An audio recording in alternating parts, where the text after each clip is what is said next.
As if it wasn't already exciting to have two teams on 8 points and one team on 10 points. Now, Sunrisers Hyderabad have also joined the melee. They are also on 8 points after their victory over Rajasthan Royals. And what a victory it was! It was a victory which was fashioned by two Indian batsmen. For the first time ever, two Indian batsmen shared a partnership of more than 100 runs. The century stand between two Indian players for the first time in SRH history.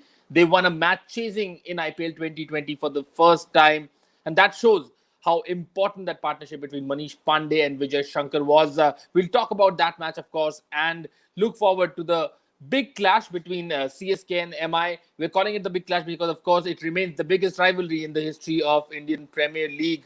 This was the match which started off this season where CSK beat MI, but their fortunes have been completely different from each other ever since that match was played. Joining me in the conversation is Rasesh Mandani, and we'll talk about both the matches. First, the review of the key clash between Rajasthan Royals and SRH yesterday. Manish Pandey, once again showing why he is considered such a great talent, but unfortunately, inconsistency and his inability to convert that talent into consistent performances on the international scene is what has seen him perhaps lie behind the others from his generation. But yesterday he was peerless. After Bairstow and Warner were dismissed, perhaps Rajasthan Royals would have thought that half the battle is won. Jofra Archer was bowling with magnificent pace and control, but comes Manish Pandey and Vijay Shankar, who played an excellent sheet anchors role, and both of them took the match away from Rajasthan. Yes, Arnab. Manish Pandey, remember, he made his mark alongside Virat Kohli, and then couldn't quite match up. He's been in and out of the international team, but terrific performance from him. It was Pandey's night. He sort of took the lead in that Vijay Manish Pandey partnership. Vijay Shankar, remember, just took a little bit of time to get in, but he batted so freely, unlike his some of his other starts, usual starts in T20 cricket. So, both Shikhar Dhawan and Manish Pandey showing us that they have this game for this format as well, which is very good for them. And how many of us would have probably thought when Bairstow and Warner got out that perhaps this is going down the drain for Sunrisers Hyderabad, not the result that they would expect. But then, sensational from Manish Pandey and Vijay Shankar taking the bowlers on when Jofra Archer was going so strong. Again, Steve Smith might just want to reflect upon his captaincy decision not to give that extra over to Jofra Archer in the opening power play, which might have made it a little bit more difficult for the Indian batsman. But once that was through, there was no looking back for these two. Yes, and also shows the over dependence that SRH has had on their overseas talent for so many years, be it Warner or Williamson or Rashid with the bowling department. It's great for them that these two Indian batsmen have come through. Quite rightly said, Manish Pandey was India's first ever centurion in IPL way back in 2009, and everybody expected him to be this big thing in Indian cricket, but hasn't really gone on to do that. But he's been an excellent performer for Karnataka over the years in domestic cricket, and he's been good for his IPL franchises also. Remember the final that KKR won in 2014, in which he played a key innings against KXIP. So he's been in and around, and he knows how to play the big innings. I was there in Australia in 2016 when he scored that century and took India to victory in Sydney. So he has the ability to take the attack to the opposition and play that central role which he did yesterday. And this augurs well for SRH because you are moving into the business end of the tournament now, and you've got two Indian batsmen who are hitting form. So great going as far as SRH is concerned. But Rajasthan Royals, once again, what do you do with a Ben Stokes? We know that he's not coming in with a great mindset. Perhaps his father isn't in the best of health, and he's coming in from that sort of a situation. But then you look at Ben Stokes' history with this franchise. They spent a lot of money in retaining him, in keeping him with the franchise. But then he has not really delivered, whether with the ball or with the bat. Yes, I mean, look, he doesn't look, the Ben Stokes that we know. I mean, you're right that he hasn't necessarily ever lit the IPL on fire as his performances in international cricket have been way better. But I mean, we know that he's got some serious talent. He's looked completely below par as with the ball. He's just not been able to complete his quota of overs. People have gone for runs. Pandey attacked Stokes once Archer was taken off last night as well. And even with the bat, I mean, I think RR should reflect upon their tactical move of promoting him up the order as well? Does he really have the game to do it? Or if he has, is he even trying to sort of take the element of risk that are required to take the advantage of the opening power play? He's probably trying to bat the 20 overs out, but that's not the role when you are promoted up the order, when you are promoted above someone like Josh Butler, who can do a better job at it. So something they might think about. I won't be surprised if Ben Stokes comes down the order, but will it really matter now? Because they need three wins in a row now, which is possible. But they do like pulling together these victories. Again, if you listen to Steve Smith's comment last night, it almost appeared as if he was in the same mood that MS Dhoni's was in the previous match. That both the teams know that they can mathematically make it, but they sort of realize deep within that they probably don't have the team to go through to the playoffs this time. Yeah, it's almost like a self-realization dawning on Steve Smith that perhaps it is a bit too late, because there are other teams who might have better personnel. But then the discussion around Stokes. I mean, yesterday the commentators mentioned that when two wickets fell in successive balls of different overs, once Samson went and then Stokes went, it was Stokes was responsible for both the wickets, because he was scoring at less than less than a strike rate of 100. And that put the pressure on Sanju Samson, who had to then go for that shot, who was looking pretty good yesterday as compared to the other days when he's got starts, but then he's not been able to convert them. But he was looking good on 36, ended up being their highest scorer. So perhaps they will have to look at either bringing Butler back on in the opening slot, or Steve Smith goes up to open the innings with Robin Uthappa. Yeah, look, Smith and Stokes are not getting runs with the bat, so they will be retained because they don't have options. But one wonders how much of a turnaround they'll be able to create. And you're right. I mean, in fact, how often would we say that if Stokes was picked up by, he was caught, and if you remember, he was dropped once. In fact, then he batted even more slowly, and that put the pressure on Sanju Samson as well. So yeah, but this Ben Stokes has simply not arrived this year, and that is hurting their cause quite drastically, because unlike Mumbai and unlike some of the other franchises, they rely very heavily on these two or three big match winners that they have.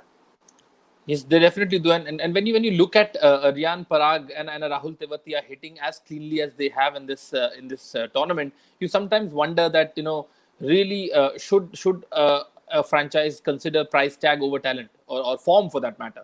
Talent perhaps is not the question, but form. These guys are in great hitting form, and perhaps if you need runs that are faster click, why not promote these guys? But that's a conversation for later, perhaps. SRH winning without any contribution from Williamson, who was not in playing because of an injury, was without any contribution from Warner or Bairstow, is great news for them. The other piece of good news for them is, of course, the arrival of Jason Holder, picking up 3 wickets in his first match. It will be difficult now to bring Williamson back into this fold, because Holder definitely has provided more teeth to the bowling, and if Pandey and Vijay Shankar continue to bat like they do, the middle order becomes way stronger than it looked earlier. Yeah, that's the best bit of news from SRH. They just got a little bit of room to maneuver, which is a good idea to have, whether to draft in someone like a Williamson back. You're right. If Pandey can bat like he did in the previous night, and he should back himself to do it again, they can. This allows them to continue with Jason Holder as an additional bowler as well. So that not only does it strengthen their bowling as well. Remember, Holder is someone who can bat as well late down the order. So this is just looking a little bit more better balanced Sunrisers Hyderabad side. Add to it Warner and Bairstow perhaps firing like they can, knowing that they've got a middle order to rely upon. They probably might be able to bat a lot more freely as well. Yes, good news then for SRH, and perhaps warning bells for KKR, who are now just one win above these teams who are stuck on 8 points, and warning bells for them, because these teams are actually getting back to form, KXIP and SRH. All right, moving on to the first segment, the battle where we discuss CSK versus MI. A victory for CSK. Last time these two teams met, they broke the jinx of losing 5 matches on the trot to MI, but the way these two teams stack up today, it looks like there can be only one winner on paper. Yes, on paper, but matches are not won on paper. It's important for CSK to realize that they should give it their best shot. I mean, Dhoni said we'll probably see a lot more opportunities for the youngsters. Who are the ones that they have? Ruturaj Gaikwad, Jagdishan. Do they play them together? Can you win new matches? So eventually, you got to try and win as many matches as possible, right? That should be the priority. who knows, strange things can happen. So we'll wait and see which CSK turns up if this desperate situation actually gets the best out of them. I know all of them are struggling. Dhoni, the batsman, is struggling as well. But strange things can happen. I mean, I think it's very difficult for CSK to pull through and make it to the playoffs. But let's not count out a possibility where they can pull together 2 or 3 victories from here in a desperate situation with nothing to lose. Yes, Rasesh, you know, once I was in Bangalore, and I remember this was 2-3 years ago, and I played football after a very long time. And I remember I was playing after a long time. So what I did was that I started in the defense because I thought I won't have to run a lot. But the first time that I had to run, the mind said you can run, but the body was left behind. So I tumbled, not once, twice, thrice, but several times. And I think that's what is happening with CSK. The mind of these players, they're saying that, okay, fine, go ahead, attack, do this, do that. But I think the bodies are not supporting it. And that's what I think CSK need to look at perhaps right now. If you want to run a franchise like a fiefdom, you can do that because at the end of the day, it's your money. But then you're part of perhaps the most competitive T20 league in the world. And would you really like to make a clown out of yourself? And that's what the franchise need to think about, and that's what a lot of fans must be talking about, because at the end of the day, this is the team which has actually created a legacy for itself. There was a time when people would compare them with perhaps the Manchester United from the Premier League, because that's the kind of domination they have had. So when you go down fighting, nobody really talks about it. People appreciate that you put in effort, but when you just can't fight because you don't have the personnel for it, then people will question your motivation, where people will question your strategy, and that's what perhaps is happening with CSK. Yes, and the worry is that there might be no major auction which was expected. So if there is no mega auction, and remember the next IPL is about 6 months away, then you more or less end up with the same set of personnel. And even if it's a mini auction, you can't make really drastic changes. So this might just be an extended period of agony for the CSK fans because that's simply inevitable now that they will now have to rejig the team. Perhaps Tony goes on and becomes a mentor coach of sorts, as is on expected lines and being speculated. But for the 3 remaining matches, at least, the fans hope that, or the 4 remaining matches, that there is still a final hurrah left in this team. But you are clearly not very hopeful. I'm not hopeful because they're not making the changes. How many times did we talk about Imran Tahir? The man himself mentioned in an interview that I felt bad for Faf du Plessis carrying drinks. So this time around, I am doing it. So, I mean, here's a guy who can actually make a difference, but you're not giving him an opportunity because you think that there's a set pattern of thought in your head. You want to go ahead with a Bravo, you want to go ahead with a Karan, and then you want to keep du Plessis and Watson in the team. That when you've lost 7 matches out of 9 after winning the first match against the Mumbai Indians. So that's what. So there's a bit of frustration among everybody who's actually seen this team perform so well, but with this stubborn nature of not wanting to make changes. Krishnamachari Srikanth the other day questioned when MS Dhoni mentioned that the youngsters have not shown any spark. So he questioned what is the spark that Dhoni has seen in Kedar Jadhav. So the man can't put bat to ball. So that's the kind of frustration that everybody has. So it'll be difficult for them. But Mumbai Indians, let's talk a little bit about them, because now RCB and DC, 2 teams are ahead of them. They have a match in hand, of course. So if they win here, they go back to the top of the points table, most probably, unless it's a narrow win, because their net run rate is quite high. So Rohit Sharma would definitely want that to happen, because at the end of the day, you want to qualify for the playoffs, but you also want to be in the top 2 spots so that you can have 2 shots at the final. Yes, if they win, then I think they go through at the top of the points table, because their net run rate is superior than the other 2 sides. And if you win, then obviously you'll gain some positives. And another warning for the CSK fan: look, this is a match at Sharjah, so man to man. I mean, if you look on papers, the UMA has got a far superior lineup of power hitters who can take advantage of the short boundary here at Sharjah. We know that the wickets are tiring a little bit, but it still will be a lot easier to bat on than it has been in Dubai and Abu Dhabi. So yes, MI should probably not be too inclined to make rest too many players, etc. Try and seal the playoff berths first. Try and seal that top 2 position, because there's been some talk of MI looking to rest some players. I doubt whether they'll be able to. They would want to do that, and they would want to do that against CSK, a team against which they've had this great rivalry over the years. And just the position of the points table, you really would want to seal the playoff berths first. So yes, I mean, I think this is one of the easier sort of predictions to make MI start clear favorites in this match. Yes, all right. Moving on to the trump card of the match now, and I think we both agree that CSK will have their task cut out against the South African in form. Quinton de Kock has been making a mockery of bowling attacks over the past 2 or 3 matches, and he will definitely be looking out to perhaps hit out against the tired CSK bowlers.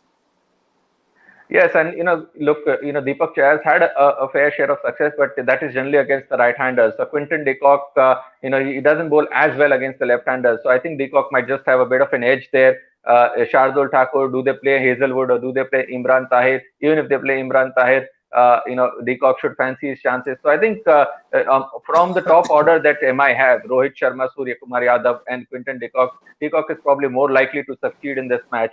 And nothing like form, nothing succeeds like success. So he's been in good form, good rhythm. He should expect another big one from him. Also considering that we got the short boundaries at Sharjah. Yes, will this be a run fest at Sharjah? We doubt it because the wickets are slowing down. But then, if Mumbai Indians bat first, you never know. Perhaps they could pull up a score in excess of 200.